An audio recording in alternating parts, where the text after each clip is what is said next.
Hey, Emmanuel and Sara, welcome to the Radical Books event and the fabulous book launch of The Stonebreakers.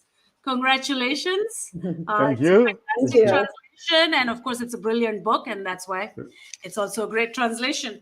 So I have lots and lots of questions for both of you about the book.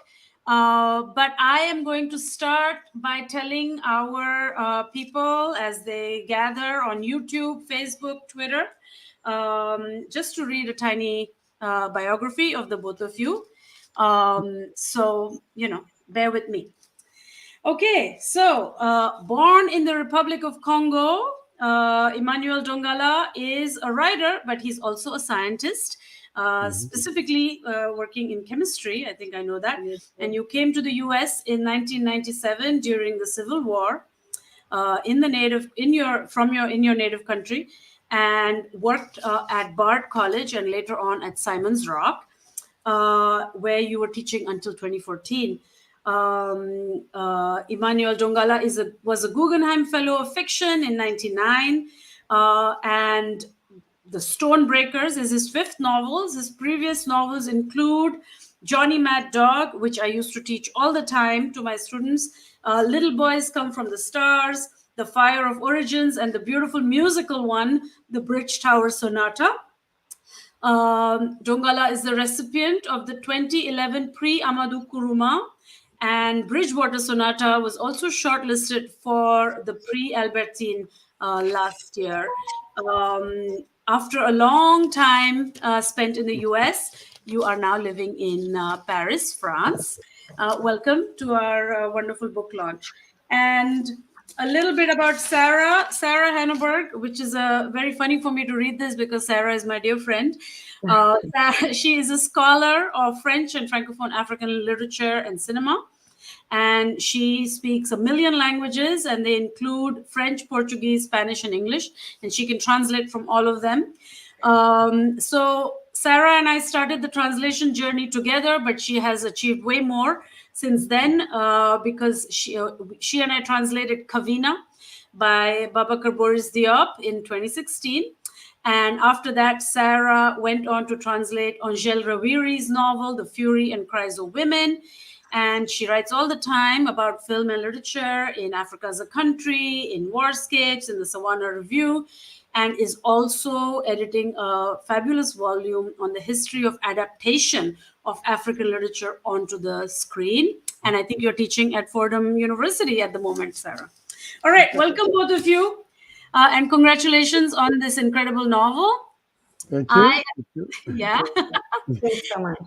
And I heard when you came into the studio that I'm the only one who has a copy, and neither of you have received your own copy. I'm so sorry. Hopefully very soon. But I want to start with you, Professor Dongala or Emmanuel. I don't know. I go between both. Tell us what inspired you to write this very feminist, resistant novel. Yeah. Okay. It started, we had the terrible civil war in the Congo in 1997, just before I came to the United States. And when I got my Guggenheim Prize grant, I wrote a book about that civil war, Johnny Mad Dog. And when I wrote that book, then I was thinking that when you were running away during that civil war, we were all suffering, men, kids, women. But I found out that I saw that women suffered more than the rest of us.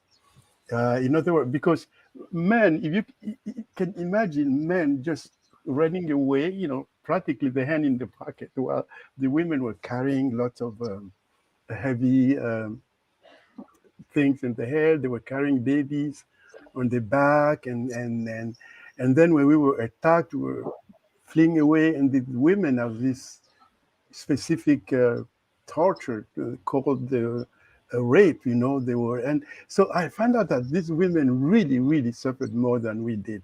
And I said, after Johnny Mad Dog, I have to write about the courage of these women, And that's how the idea started. That's it's because I wrote Johnny Mad Dog, and I couldn't not write about the women like this. Yeah. I mean, we could argue you wrote about the young teenager who is a protagonist, but I understand what you mean about Johnny Mad Dog.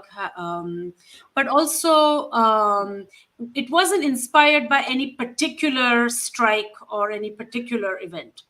No, more or less, because just before that, I wrote a book about normal kids, which is called the Little Boys from the Stars.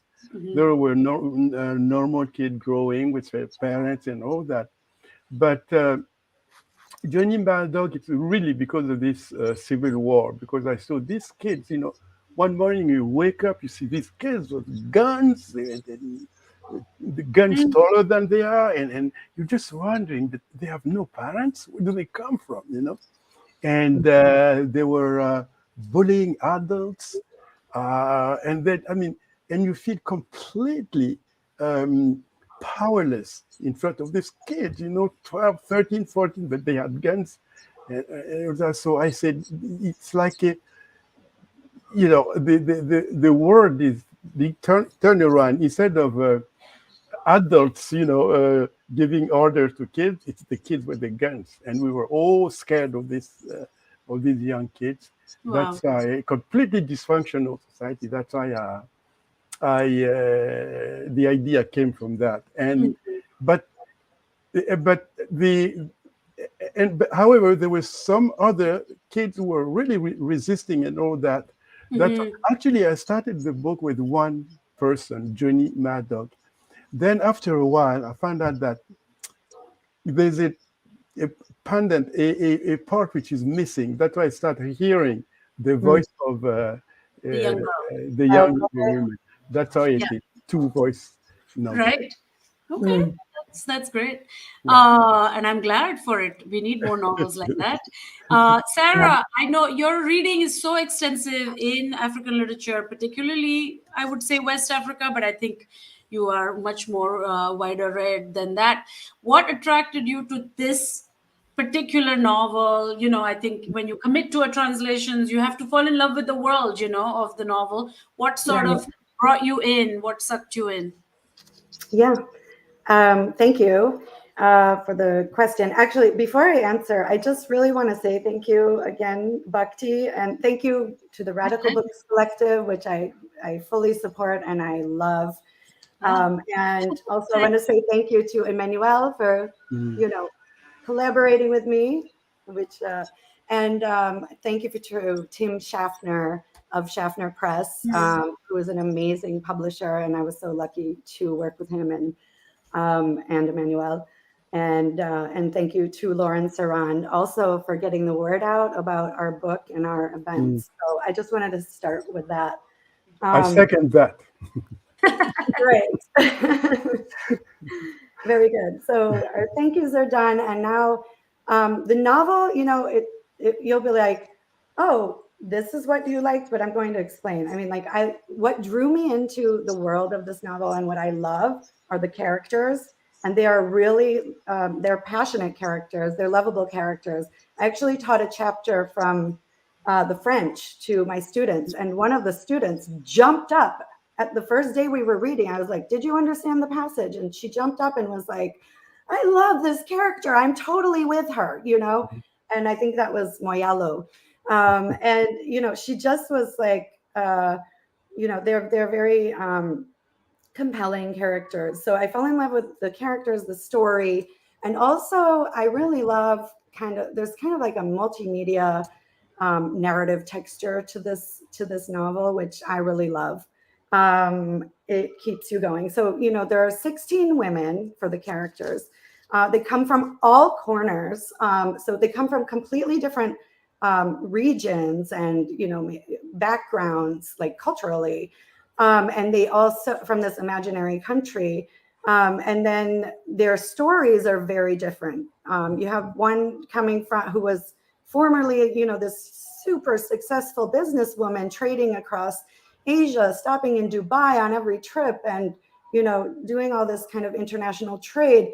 Then you have somebody like Mariana, who was like, okay, she was doing well on her road to like master's, PhD, but then got pregnant, stopped to work, and all of them end up at this quarry. But there are like 16 of them at this quarry, and so their different stories are so stark, and we get to learn about them throughout the narrative. And I just want to. I understand one time when we were talking, Emmanuel told me that their names, that the characters' names are actually indicative of the diversity from which, of their experiences. So I just want to share some of the names of the characters. So you have Mariana, who is the main character, who the narrator addresses as you. And she's the spokesperson of the women who go on strike to get more money for their bags of gravel, which they hammer big slabs of stone to sell. And then they sell them to these buyers who, sell them to the government. But there's this whole exchange of, and now I'm getting into the story, there's this whole exchange, between the government is profiting and the global corporation is profiting, and the women who toil are suffering. So, that's part of the story that drew me to this. I think, let's get real. We've got to talk about consumer capitalism, about this kind of inequality and modes of marginalization. And I love that the story brings that out through the characters Mariana, Mabileko, Florence Paka, Yamukietu, Batatu, Anne-Marie Oslo, Young Mwanda, Mama Asalam, Auntie Turia, and also Mama Moyalo. And there are some men in there, some who are advocates, and most of them are not very nice. Most of them are not very nice. There's some nice one too. Few nice ones. Armando is he's a sweetheart, but Tito Rangi is to be, Yeah. Okay. No, that's great. Yeah, I just the story is very gripping. It crescendos, the pacing changes, and it just keeps you in the story, in my opinion. Also, I was really, like I mentioned, kind of multimedia aspect, and I guess I mean that, like, I was drawn to. There's a very visual and sonic. There are kind of like visual and sonic layers to the narrative, and it's really cool.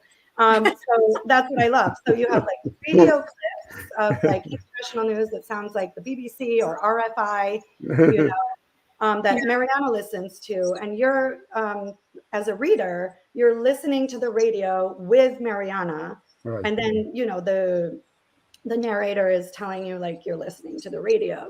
Mariana now turns off the radio, so you listen to the radio. There's music, there's ululating, there's dance. So there's a lot of performance. There's Congolese rumba, which I totally love. There's then there's visually the portraits.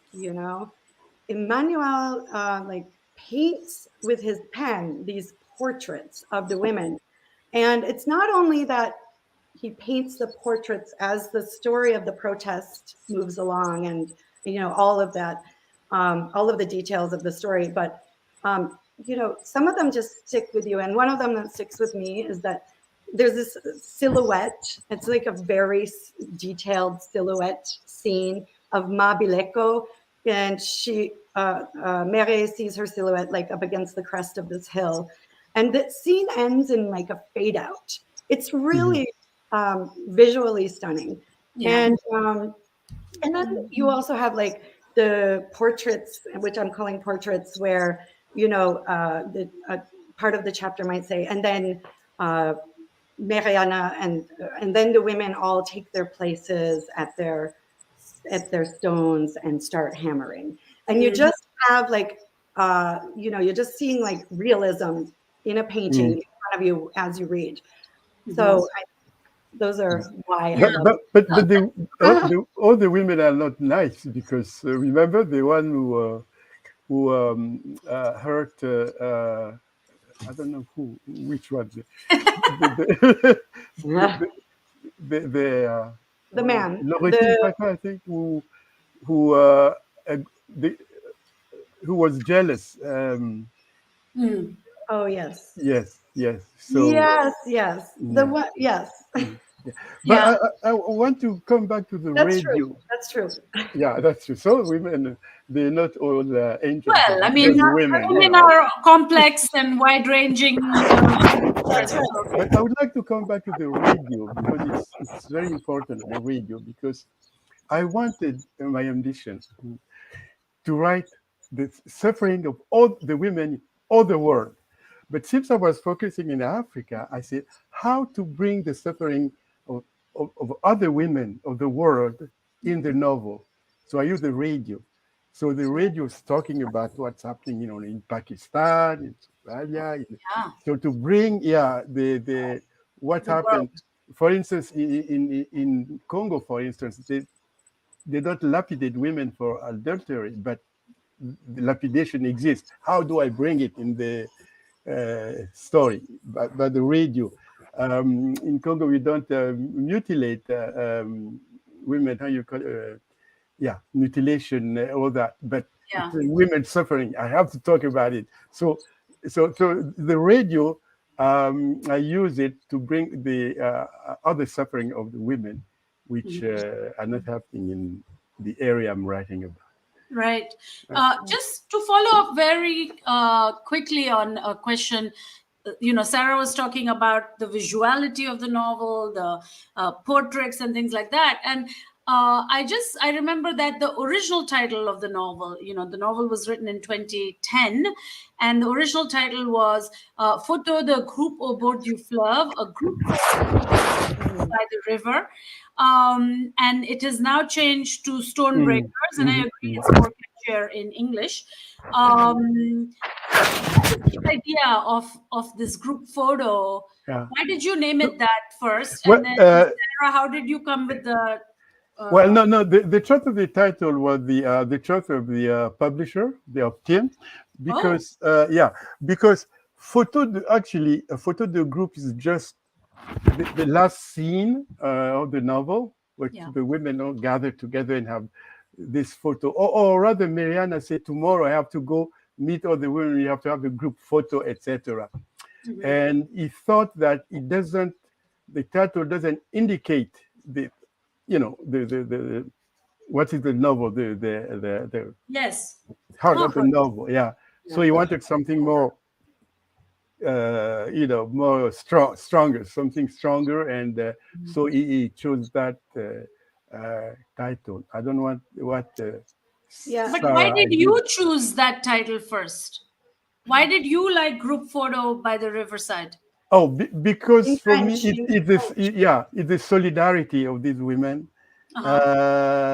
This solidarity, this photo, it means, they're all there in that one picture, and by the riverside too, because it's very important. If I just say group photo, but by the riverside, that really, this solidarity, that community, this women. But when the book was played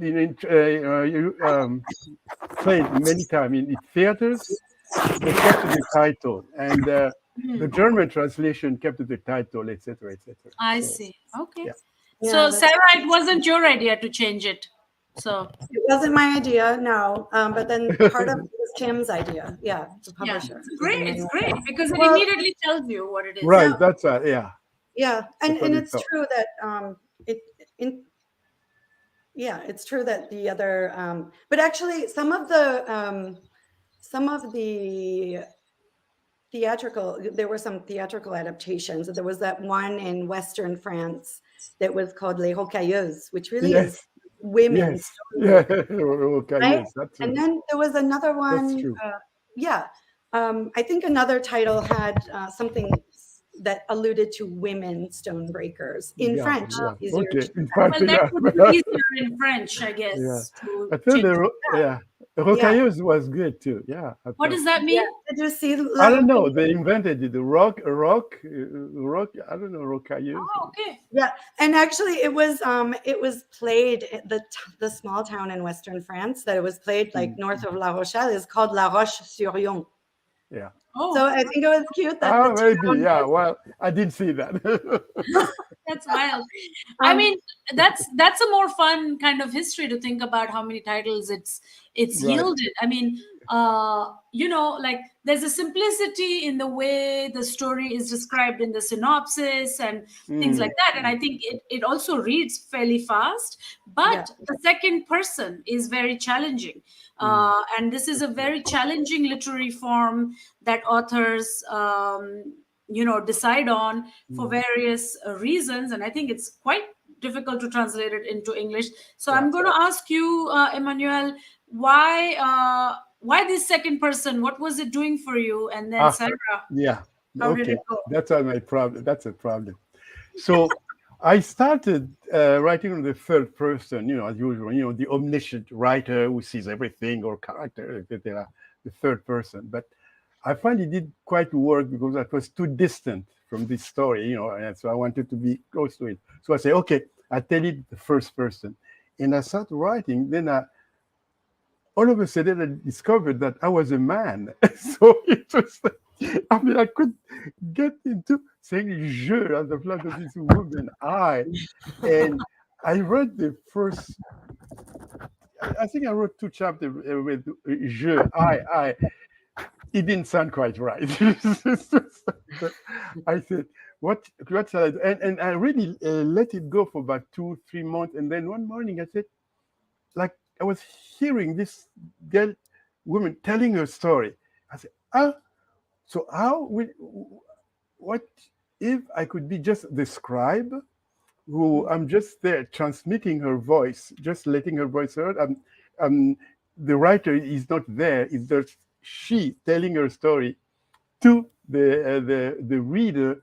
That's why two started, and they say, "Oh, okay," and then I could, I was blocked for a long time, and when I got this two, the novel started going on. So this is why. Wow. I didn't start with two. It's after I tried il, elle, it didn't work. Je, it didn't work. So I decided on two. It's a simultaneous intimacy and a distancing. That's Yeah, the yeah. challenge of it. You feel like, because you always feel you're talking to me directly to the reader. Right. And that's the intimacy, but it's also the alienation sometimes of the self-description. It's a very clever, it's wonderful. Yeah. Sarah, what did you think? That's kind of wild for you to have to translate in that form. Yeah. It's not easy, yeah. I enjoyed it. Like, I enjoyed the intimacy of it, of having that I feel like that narrator is just so always admiring and also just grounded. The voice is very calming, in my opinion. I know that English readers are used to, well, readers, generally, especially in a novel, we're used to like the first person, third person, like Emmanuel was kind of mentioning. Yeah. And yeah, I know. Let me interrupt you there. Let me interrupt you there. You have a special difficulty because in French, I can say tu, and then vous for all the women. So that's really, really tricky, difficult. Yeah, and that was really just for me, like that was what we had, what had to be worked out, right? Because you had to maintain that intimacy of the you when it's just to tu, just singular and intimate with Mariana. But then the vous, and sometimes, it was just about, but making it sound smooth in English to say, you all then went to, you all went and sat down at your, or you all rose up in applause, so we had to make clear. I want to go back to the title at some point. So if you have. No, say now, what were you going to say? I just want to say that it wasn't only just, it was like the Stonebreakers, great, that's great, but it didn't just kind of come out of thin air, because some of the ideas behind it, and this kind of like is circular in a way, because the Stonebreakers, so like Photo de groupe au bord du fleuve, or the Stonebreakers, reminds you a lot of like Émile Zola's writing, Absolutely. and particularly, and first when it came out in 2010, there was a raving review, very raving review. It was very well received in France, and this one review, for example, was like, Emmanuel Dongala is like a Zola, but then he said that just to kind of bring home his point that Dongala is one of the best writers that exists in the French, who is writing in French. Yeah, you're embarrassing me, but I I'm could here for add it. that there's a magazine here, a literary magazine called The Livre, which chose it as the best French novel of the year. Yeah. No, we love your work. There's nothing embarrassing. It's all. But also, Sarah, that's a great point, because Zola, of course, the master of writing about labor, right? Realism, The sweat, the pain, social and toil, the and underbelly a strike, of work. and you think like the coal miners' strike in Germinal. Yes, exactly. Now, there was another thing, because I'm not a Zola expert, but I love Zola, actually. So it's not surprising that I love, both of them. But apparently, and I'm not totally sure, but I do know that there's a painting called The Stonebreakers too, by a French realist painter, and his name is Gustave Courbet. And Tim and I also talked about that. And in fact, he brought the painting to me and said, this painting is called The Stonebreakers. And so apparently Zola was inspired by that painting. That's beautiful. And Courbet was like, in his time, he was a radical realist painter, because he was really against making everything, idyllic, like no idyllic realism. And so he was like, no, let's paint it as it is, So those things went into the title, The Stonebreakers, So I just wanted to kind of add that. That's very cool. Yeah, of course. I think the book just came out like 2 weeks ago. So I know many people have not read it, and I'm hoping that they can get a better idea from our conversation, of course. But I think one of the things that interested me was the genre. And I know you've started to talk about Zola and, naturalism and so on. But this idea of the literature of protest, the literature of resistance. Of course, it exists, but not as much with the focus on the laborer as the protagonist. And in this case, it's like multiple women who are doing that. I was thinking of course, Ousmane Sembène in the Francophone tradition, Le Docker Noir and God's Bits of Woods. And the protagonist is always a man, it's male. So I just wanted to ask, Professor Dongala, what his inspirations were there, what influences, which writers he read, or is that something we professors fantasize about, that people are reading other writers while writing? Okay. The decision to write about women, I told you, I explained to you. But once I got the idea, I started reading a lot about women militancy. Of course, the classic Les Bouts de Bois de Dieu of Sembène Ousmane. Of course, I know the book. And then I read lots of books about women in labor struggle, even in the US. So it helped me. And when I read about the strike or this women struggle, there are a few things I didn't dare put in the novel. For instance, in Guinea or Kenya, women were protesting and they stripped themselves naked and walked through the house. So I couldn't dare put it in the novel. So I didn't have the courage. As they say, reality Trump's fiction or whatever it is stranger than fiction. See, No, things of like course. that. So, Yeah. yeah, and it's all this literature, this reading, etc., which inspired me. And then also what I saw on the ground, for instance, Mm. uh, I went there, I saw those women breaking stone. At first, they were very cautious, and they were saying, I asking questions, they were very wary of me. They said, this man was doing.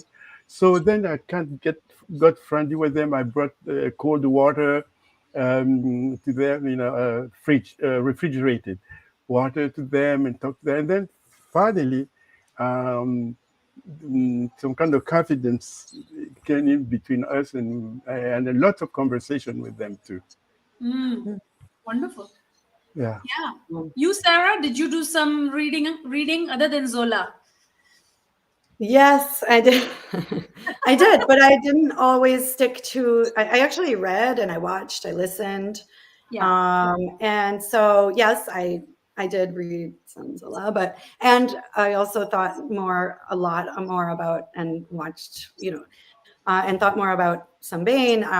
There's also like Jacques Rancière, who kind of, he has some nonfiction about, just this idea of like this kind of protest, but in this age of globalization. And he really Mm. kind of, he's like, well, you don't have to necessarily Mm. go back to that Marxist period or, different Right. takes on Marxism. So that's kind of, it's not that I studied it, but it's Just in the air.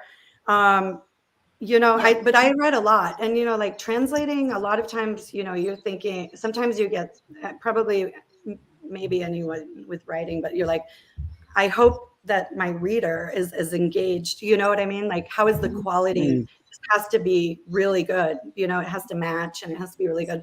So I tried to read other, and I'm very, I taught something literature and translation, and then I used that to like, read in both languages and kind of see like what choices were being made and things like that. Yeah.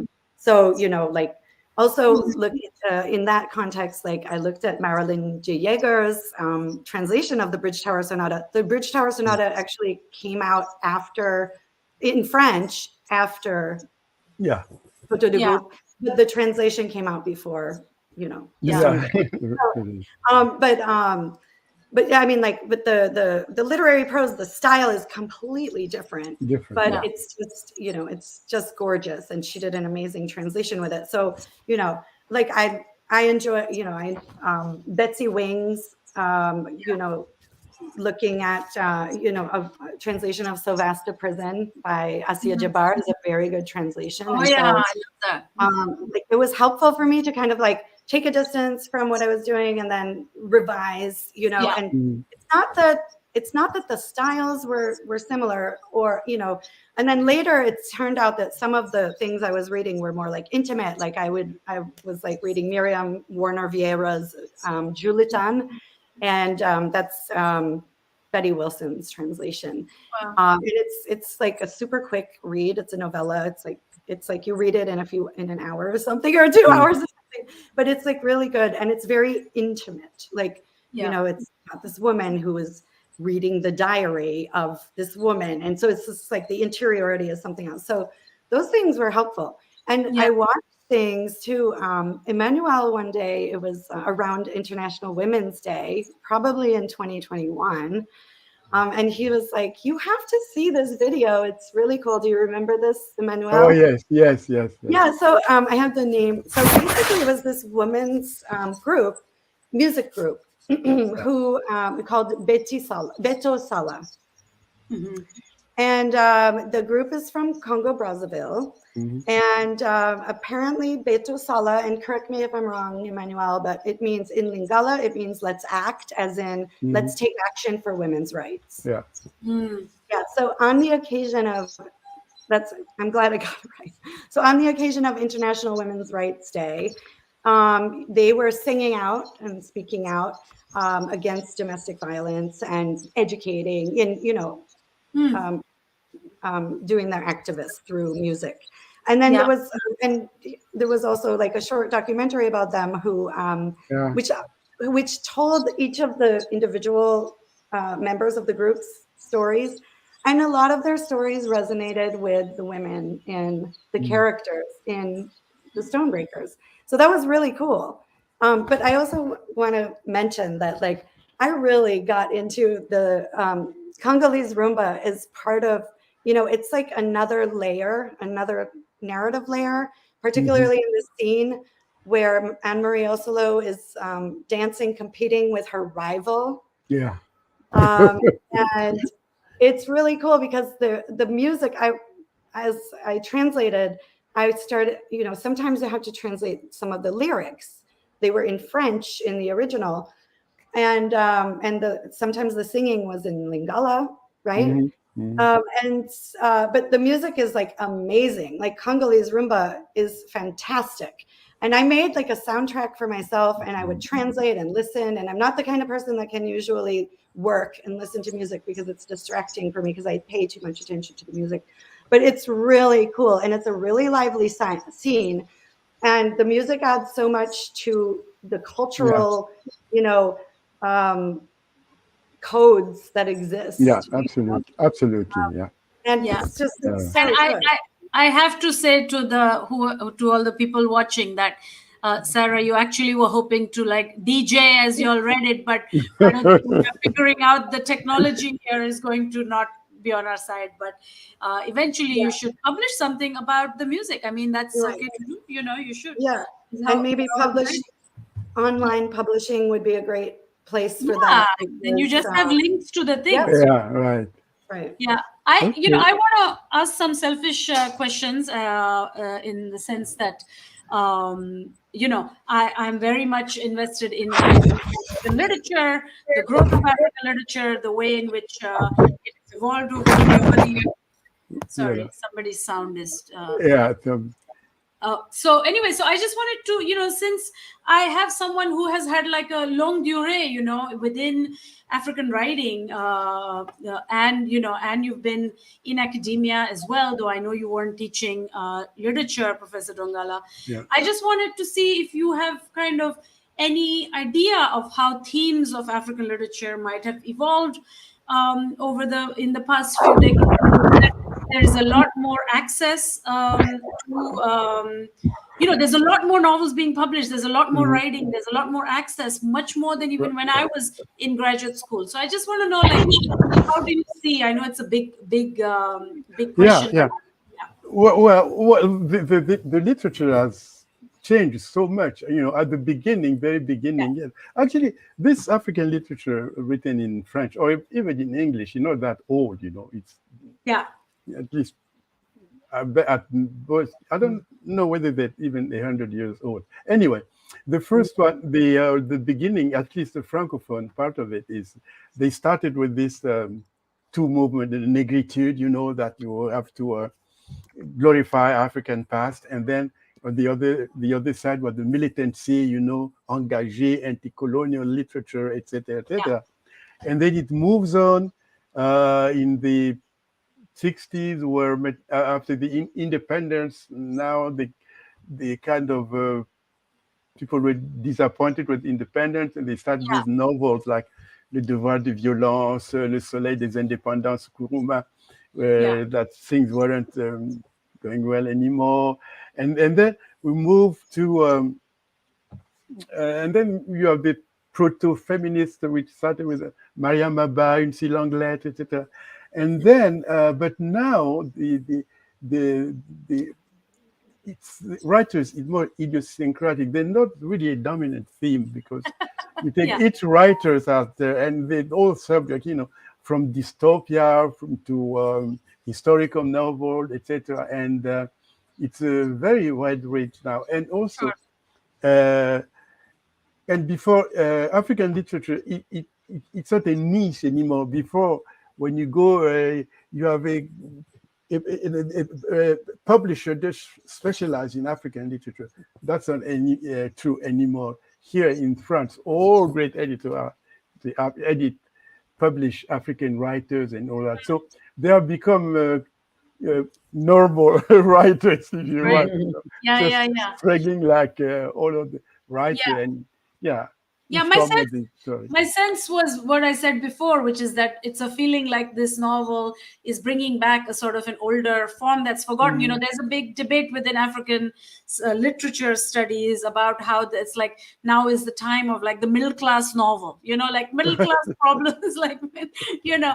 Uh, Yeah, that's true. so it feels like there's something like that. But of course, I think the other Yeah, one dominating a lot in English is the speculative yeah, fiction. It's fantasy and dystopia. You're Mhm. very yeah, yeah.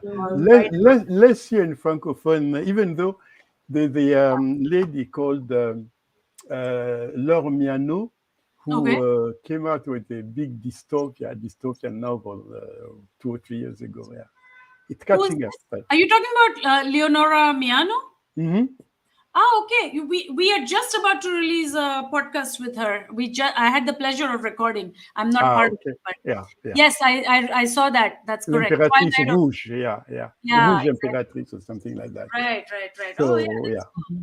So I want to, like, we are coming. We have covered a lot of ground, but I wanted to talk a bit about like the politics of publishing and the politics of Mm. translation. Your experience, Sarah's experience. I know you're saying, Emmanuel, that publishing African literature is is Yeah, normalized. It has become normalized within the yeah, French world, in the French market. And I think translation also is a little bit more normalized within France, but I think it remains like a problem, not a right, problem, but yeah, still not enough translation in the right. English world, still not enough attention paid to translation. So we're always trying to have these conversations: who gets published, who gets left Mm. out. Yeah, And I know that you, Emmanuel, have had some success. Most of your works have been translated, but yeah, yeah, some are not. yeah. What do you think? What does it take to enter the English Well, language market?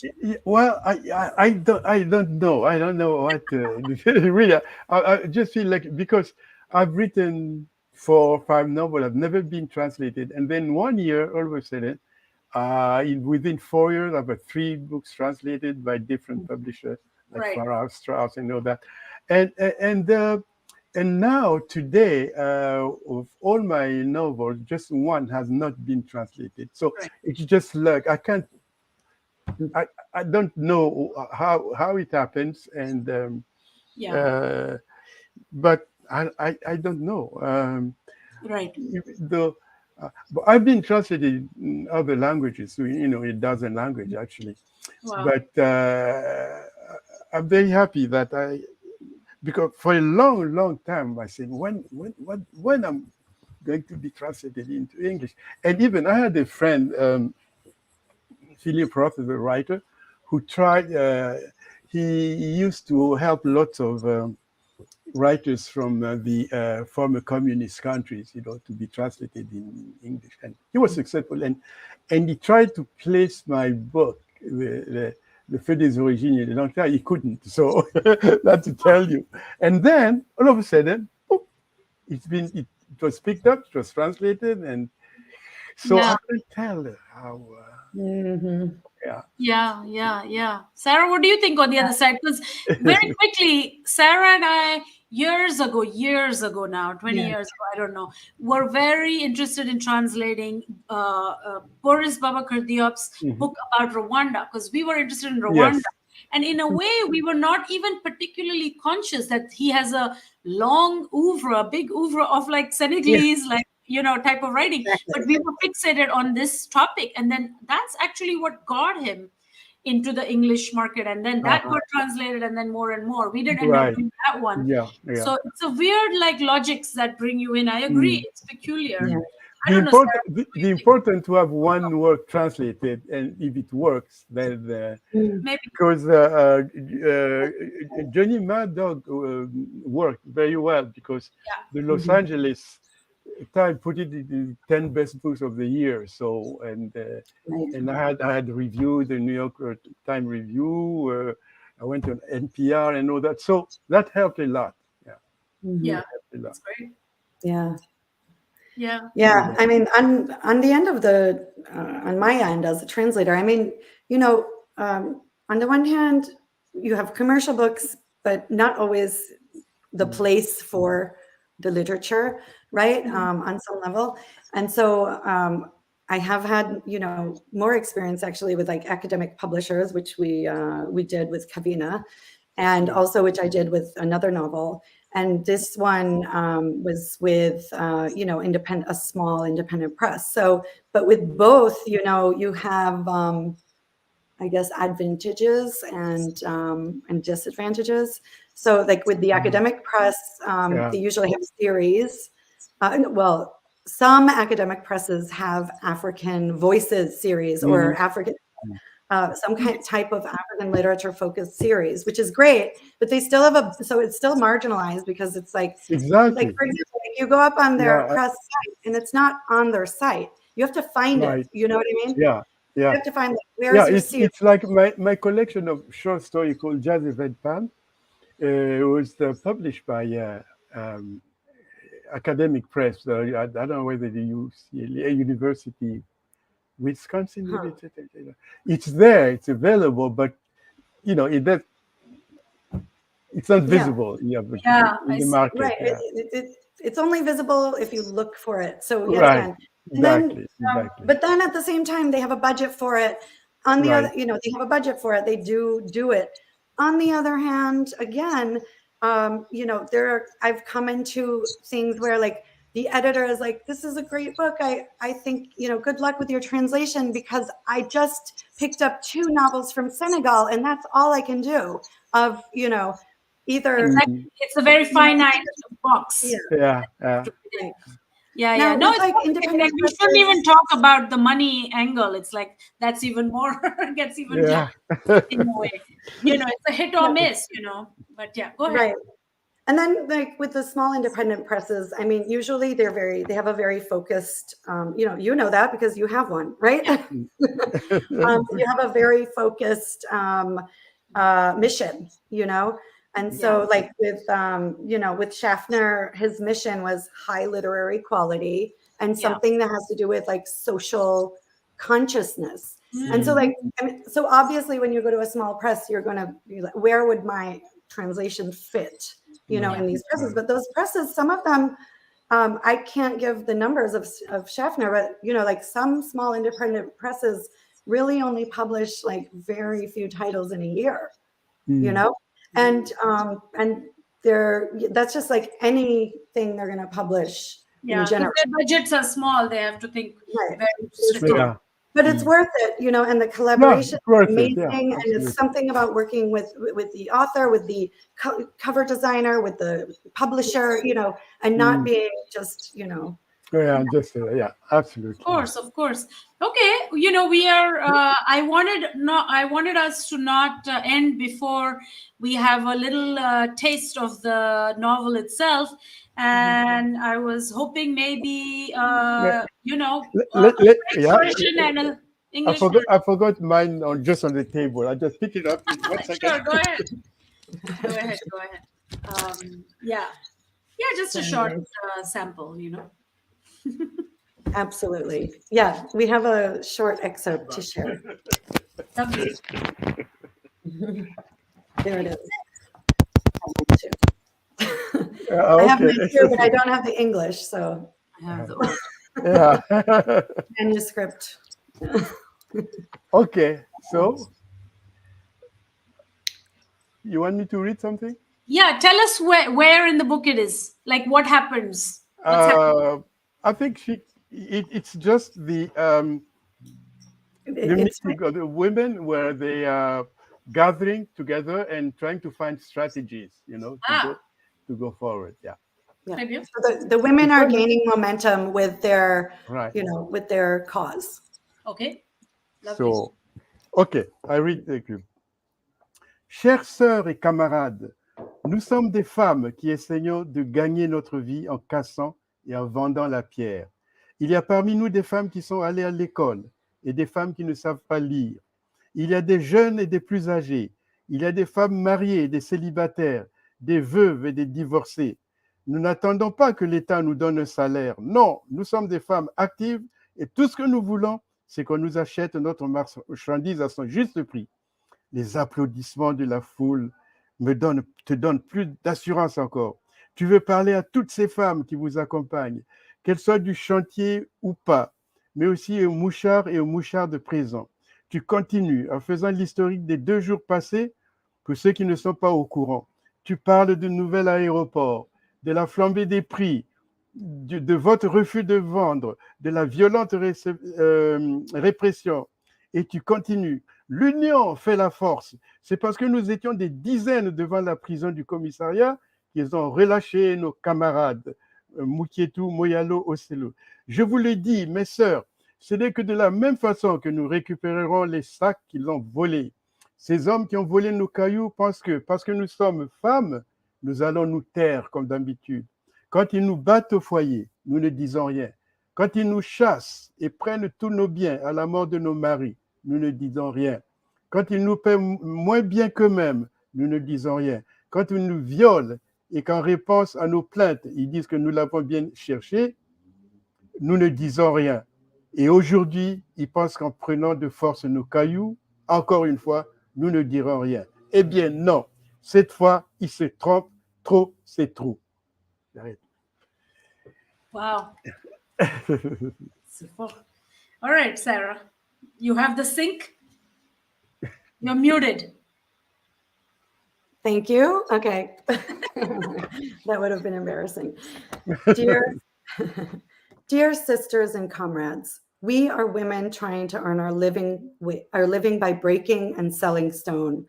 Among us are women who went to school and women who do not know how to read. There are young women and older women. There are married women, single women, widows, and divorcees. We do not expect the state to pay our salary. No, we are working women, and all we want is for our merchandise to be bought at a fair price. The crowd's applause gives you even more confidence. You want to speak to all the women who are there with you, whether they're from the quarry or not, but also to the men and women spies who are present. You continue by providing the background from the past 2 days, for those who are not aware of it yet.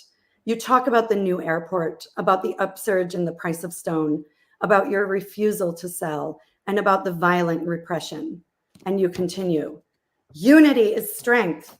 It is because there were dozens of us outside the prison that they released our friends Mukietu, Moyalo, and Osolo. I'm telling you, my sisters, that is the way we will get back the bags they stole from us. Those men who stole our gravel think that because we are women, we are going to keep quiet as usual. When they beat us at home, we say nothing.